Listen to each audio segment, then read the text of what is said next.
Donc l'idée c'est ça, c'est de sortir un peu de cette image poussiéreuse et montrer que cet instrument est absolument incroyable, dans le détail comme dans sa force globale, mais aussi que ces lieux qui sont des églises, ce sont des lieux d'accueil aussi, qui commencent à perdre un peu de leur fréquentation, puisque les gens vont de moins en moins dans les églises.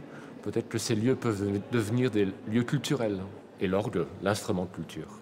Partout où on le fait, c'est super succès. Les gens sont enchantés par les belles images que le cirque peut procurer dans ces lieux. S'il joue quand même aussi avec le lieu, avec la pierre, avec les espaces différents et les sons de l'orgue. Donc ça, c'était un peu ça la démarche. Moi, je ne suis pas du tout compositeur et je préfère improviser. J'aime bien jouer les grands maîtres, Bach notamment, mais aussi d'autres maîtres qui sont moins connus et qui méritent vraiment d'être sortis de l'oubli. Bach, c'est mon quotidien. Mais j'ai chez moi à la maison, j'ai 20 000 partitions. Je vais fouiller dedans, je retrouve des choses parfois très anciennes que je n'ai jamais entendues ou jamais jouées.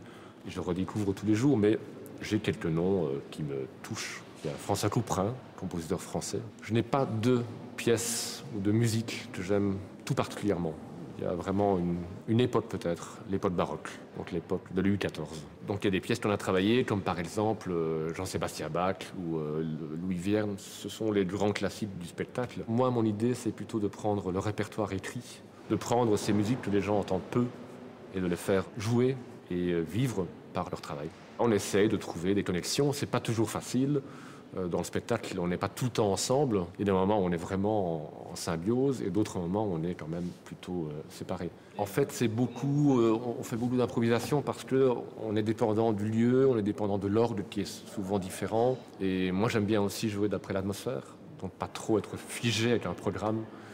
Et même pendant les spectacles, parfois, on change les musiques.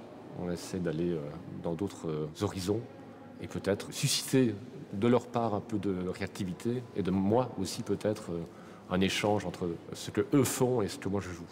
Donc ici j'ai un écran qui permet de les suivre. Souvent un peu le problème c'est que l'organisme est caché parce qu'il y a un côté un peu fantasmagorique dans l'orgue. On voit l'orgue dans Fantomas avec De Funès, on le voit Barbe Bleue, etc. C'est toujours l'instrument un peu effrayant alors qu'il ne l'est pas tant que ça. Et les organismes ne sont pas non plus toujours effrayants. Donc,